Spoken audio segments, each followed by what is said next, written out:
이거는 그대로 방치를 하게 되면 거의 100% 실명한다고 보시면 될 것 같아요. 그때는 치료를 해도 시력이 전혀 돌아오지가 않는 그런 상황이 되는 거죠.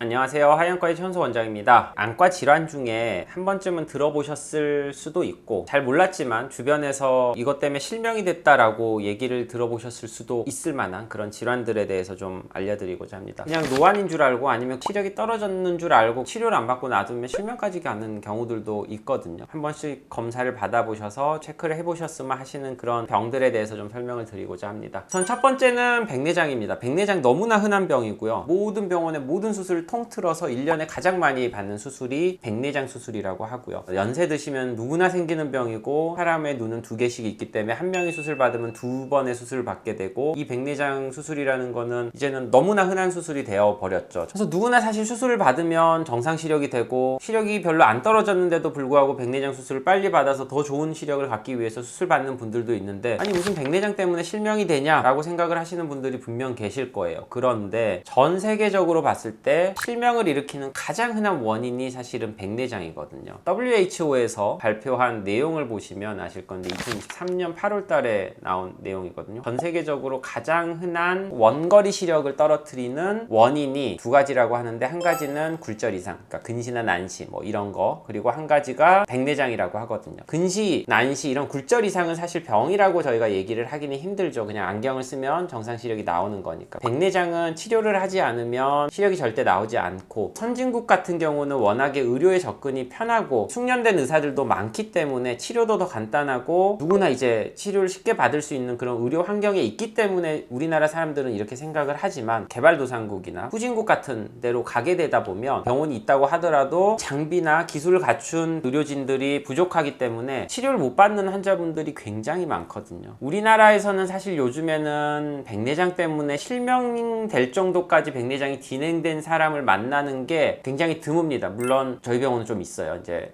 좀 찾아오시기 때문에. 왜냐하면 그런 환자분들은 개인 병원에 수술을 거의 못 하거든요. 대학병원으로 의뢰를 하거나 어딘가 의뢰서를 써서 막 이렇게 보내게 되는데 우리나라에서 그런 의료 환경이 아니면 진짜 만나기 굉장히 어려운데 아프리카나 뭐 이런 데로 가게 되면 그런 백내장 정도를 양쪽 눈에 다 갖고 있는 사람들이 굉장히 많거든요. 사실 치료만 받았으면 정상적으로 생활을 할 수 있는 사람들이 치료를 제때 못 받아서 그렇게 실명 위기까지 가서 생활에 지장을 받는 환자들이 굉장히 많은 게 현실이고요. 어제 그제 오셨던 한 분씩의 환자분들이거든요. 두 분 다 한쪽 눈에 백내장이 이렇게 생겨 있었던 분들이고 굉장히 심한 케이스였습니다. 물체가 왔다 갔다 하는 거 겨우 보이는 정도거나 아니면 불이 켜졌나 꺼졌나 정도만 분간을 할 수 있는 정도의 시력까지 떨어진 분들이거든요. 반대쪽 눈이 시력이 그래도 0.34 정도 유지가 되고 있어서 그 눈으로 생활을 하고 계시는 거지 이렇게 묵혀서 오게 되면 수술 중에 발생할 수 있는 부작용이나 합병증 가능성이 좀 더 올라가게 되고 그래서 동네 병원에서 이제 수술을 못하고 대학병원으로 의뢰를 한다거나 다른 큰 병원에 가셔서 수술 받으세요라고 얘기를 하는 경우들이 많거든요. 우리나라에 계신 분들이라고 한다면 물론 진료비가 몇만 원 나가는 것도 분명 부담이 되시는 분들도 있겠지만 이렇게까지 돼서 오시게 되면 더 큰 수술과 회복 과정을 거쳐야 될 수도 있기 때문에 그래도 한 번씩은 검사를 좀 받아보시면서 수술이 필요하지 않는지 체크를 해보시면 좋을 것 같습니다. 두 번째는 황반변성입니다. 황반변성도 인터넷이나 방송 매체나 이런 데서 너무나 많이 언급이 되기 때문에 한 번쯤은 들어보셨을 수도 있을 것 같아요. 엄밀히 말하면 이제 황반변성이라고 하는 거는 사실 굉장히 넓은 범위의 병을 얘기를 하거든요. 황반이라고 하는 거는 망막의 중심부를 황반이라고 합니다. 그 부위에 생기는 변성을 다 황반변성이라고 부르게 되고요. 예를 들어서 환자분들이 오해하시는 것 중에 황반이 있다라고 하시지만 사실 황반은 누구나 있습니다. 그 황반에 변성이 생기게 되면 황반변성이라고 부르게 되는 거고 우리가 흔히 얘기하는 황반변성으로 뭐 주사 치료를 맞았네 뭐 어떤 치료를 했네라고 하는 거는 연령 관련 황반변성이라고 하는 나이가 드시면서 생기는 노화성 질환 중에 한 가지인데요. 황반 부위에 노폐물 같은 것들이 쌓이면서 나쁜 혈관들이 생기고 거기서 피가 터진다거나 물이 새 나오면서 망막이 부어서 시력이 떨어지는 거를 얘기를 하는데 이거는 그대로 방치를 하게 되면 거의 100% 실명한다고 보시면 될 것 같아요. 그때는 치료를 해도 시력이 전혀 돌아오지가 않는 그런 상황이 되는 거죠. 황반변성이 생기게 되면 꼭 빨리 진단을 받으셔서 치료를 받으셔야 되는데 건강검진을 하시거나 어디 가서 망막 사진을 찍었다고 하면 보통 이 정도의 사진을 찍게 되거든요. 이 동그란 게 시신경이고, 시신경 옆에 있는 부분이 망막의 중심 황반 부위라고 하는데, 여기 자세히 보시면 아시겠지만 노랗게 껴있는 것들이 많이 보일 텐데, 이 노랗게 끼는 거를 드루젠이라고 하는 노폐물, 기름기 같은 거라고 보시면 되고, 그 나쁜 혈관들이 생기면서 거기서 피가 터져 나오는 게 이런 빨간 출혈이라고 보시면 될 것 같아요. 이런 분들 같은 경우에는 혈관 조영제라고 하는 걸 주사를 맞고 검사를 해보면 확진을 내릴 수가 있고요. 그 다음에 이 단면을 잘라서 보는 OCT라고 하는 검사를 해서 보면 밑에 까맣게 물이 차 있는 거를 보실 수가 있고, 밑에 이렇게 약간 들떠 있는 하얀색 부분이 혈관들이 생겨 있는 부분이라고 보시면 될 것 같아요. 그래서 이분 같은 경우는 오시자마자 당일날 바로 주사 치료를 시행을 했고요. 주사를 한번 맞고 바로 한 달 뒤에 보시면 처음에 오셨을 때에 비해서 피가 조금 가라앉아 있는 걸 보실 수가 있고, OCT 검사를 봤을 때 처음 오셨을 때 망막 밑에 까맣게 물이 차 있던 부분이 물이 빠지면서 가라앉았지만 아직 100% 회복은 되지 않았습니다. 그 사이에 밑에 있는 망막 세포들이 손상이 되어 있기 때문에 완전히 회복이 된다고 하더라도 이분은 1.0까지 정상 시력이 나올지는 사실 미지수고요. 보통 이런 경우에는 한 달 간격으로 해서 3번 정도는 주사 치료를 맞으시는 게 기본이고, 그 이후에는 눈의 상태에 따라서 반복적으로 맞으시는 분들도 있고 간격을 점차 늘려가시는 분들도 있고, 상태에 따라서 그 이유는 달라진다고 보시면 될 것 같아요. 과거에는 비싼 오리지널 약들만 나와 있어서 부담이 되는 경우들도 많이 있었거든요. 요즘은 나라에서 한정특례라 그래서 비용적으로도 많이 부담을 해주는 혜택이 있고, 삼성이나 셀트리온이나 삼천당 같은 제약회사들에서도 카피약을 만들어서 약값도 많이 싸졌거든요. 그런 부담 면에서도 좀 줄어들었기 때문에 치료가 좀 더 접근성이 좋아진 게 아닌가 생각을 하고 있습니다. 비용적으로 부담이 되셨던 분들이라고 한다면 꼭 이거는 치료를 받으셔야 되고, 증상은 처음에는 약간 뿌연 그냥 느낌이 드시기 시작하면서 물체가 휘어져 보인다거나 상이 찌그러져 보이거나 어디가 듬성듬성 뚫려 보인다거나 그러면 황반변성 증상을 의심을 해보셔야 되거든요. 그럴 땐 간단히 동네 안과 가셔서 검사를 해보셔도 충분히 진단이 가능하니까요. 검사를 받아보시고 혹시 황반변성이다 그러면 빨리 치료를 받으시는 게 좋을 것 같습니다. 마지막으로 설명드릴 거는, 제가 최근에 방송 매체에 나가서 제가 의료 자문을 해드린 적이 있었는데 거기서 설명을 해드렸던 질환이고요. 망막박리라고 하는 질환입니다.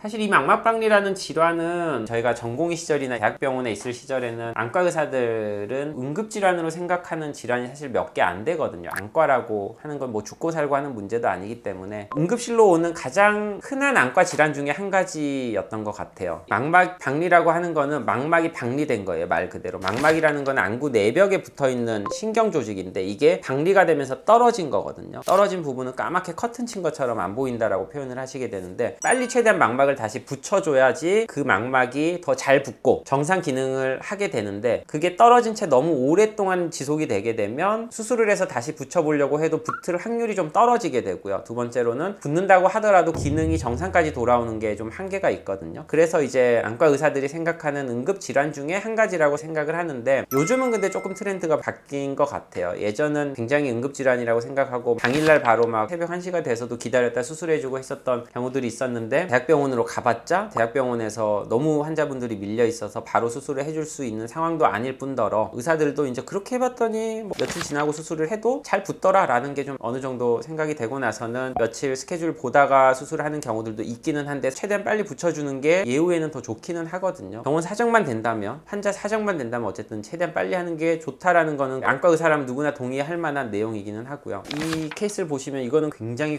심한 망막박리 케이스고요. 보통 망막 사진을 찍어보면 이렇게 찍히거든요. 신경이랑 옆에 혈관들이 보이고 망막이 이렇게 전체적으로 붙어있는 게 보이게 되는데, 이분은 망막이 위쪽이 아예 한 3분의 2가 떨어지면서 이렇게 반이 접혀져 있는 상태라고 보시면 되고, 망막이 완전 박리가 돼서 이거는 망막 헬이라고 하는데 끝부분까지 다 떨어져서 완전히 접혀버린 건데, 이렇게 되면 거의 그냥 암흑 상태라고 보시면 될 것 같고, 수술로 이거를 다시 떨어진 걸 펴서 망막을 다시 안구 벽에 붙인 다음에 뭐 실리콘이라든지 이런 걸 넣어서 계속 눌러서 붙을 때까지 좀 유지를 하고 있어야 되고요. 우리가 왜 뼈 부러지면 뼈를 다시 맞춰주고 옆에다가 메탈 심 같은 거를 박아서 붙을 때까지 철심을 유지를 하고 있다가 뼈가 붙으면 철심을 나중에 빼는 수술을 또 하는 것처럼, 망막도 떨어지게 되면 붙여줘야 되는데 안쪽에서 이렇게 밀어서 붙이려면 안구 내부에다가 실리콘 기름이나 가스 같은 걸 넣으면 안쪽에서 밀어서 안구 내벽으로 망막을 밀어서 붙여주거든요. 안구 내벽이랑 망막이 맞닿은 상태로 한동안 유지가 되게 되면 다시 부착이 되거든요. 부착이 됐다라는 게 확인이 되면 재수술을 통해서 실리콘 기름을 빼낸다든지 하는 과정을 통해서 망막을 붙이게 되고, 충격이나 뭐 외상에 의해서 발생을 하는 경우들도 있지만 자연스럽게 발생하는 경우들도 있거든요. 심한 분들은 안구가 길어지면서 망막이 주변부가 좀 얇아지는 얇아지기 때문에 그런 분들은 망막박리가 좀 더 잘 생긴다고 알려져 있고, 아토피 있어서 매 시즌마다 이렇게 막 눈 세게 비비고 막 하시는 분들이 있는데 그런 분들 가능하면 눈 비비지 말고 약을 쓰세요 라고 말씀드리는 이유가, 그런 게 결국은 나중에 데미지가 쌓이고 쌓여서 망막박리의 원인이 될 수도 있기 때문에 가능하면 눈은 최대한 비비지 말라고 말씀을 드리는 거고요. 그래서 망막박리가 생겼다 그러면 이거는 지체하지 말고 수술이 가능한 병원으로 빨리 가셔서 수술을 받으시는 게 좋고요. 저희 병원에서도 이 수술을 하고 있기 때문에 대학병원이나 큰 병원에서 요즘 같은 경우에 특히 빨리 수술 받기 힘드신 분들이 알아보시고 오셔서 수술 받는 케이스들도 있습니다. 망막박리가 되게 그런 것 같아요. 인터넷에 뭐 한우분들이 만든 카페도 있거든요. 거기 가서 보시면 정말 예후가 극과 극이에요. 어떤 분들은 수술 한 번 받고 만족하고 아무 일 없었던 것처럼 살아가시는 분들도 있고요. 어떤 분들은 수술을 한 번 했는데 안 붙어서 재수술을 하고 3차 수술을 하고 4차 수술을 했는데 결국에 안 붙어서 실명을 했네, 이런 케이스들도 있거든요. 제가 느끼는 거는 어느 정도 좀 그런 것 같아요. 첫 수술에서 한 번에 망막이 잘 붙게 되면 비교적 예후가 훨씬 좋은 것 같고요. 수술 과정에서 부족했거나 망막이 안 붙게 되면 재수술을 하게 되고 3차 수술을 하게 되고, 이런 과정들 중에서 그 사이에 다른 합병증이나 2차적인 문제들이 생겼을 수가 있고, 그러면 붙을 확률이 더 떨어지고 나중에 3차 4차 수술을 통해서 붙는다고 하더라도 예후가 안 좋은 경우들이 좀 더 있는 것 같아요.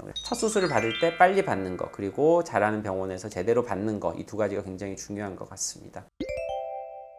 그래서 오늘 제가 설명드린 질환은 이 세 가지, 백내장, 황반변성, 망막박리 이 세 가지였는데요. 이뿐만이 아니고 실명을 일으킬 수 있는 질환들은 너무 많기는 한데 조금 더 환자분들이 유념을 하셨으면 하는 질환들에 대해서 오늘은 좀 골라서 설명을 해드렸습니다. 혹시 뭐 이 질환들을 앓고 계시거나 황반변성이나 망막박리 아니면 그 외에 뭐 망막질환이라든지 다른 안과적 질환을 앓고 계신데 궁금하신 내용이 있으시면 언제든지 밑에 댓글 남겨주시면 제가 직접 댓글 달아드리도록 하겠습니다. 이상 하이안과의 최현석 원장이었습니다.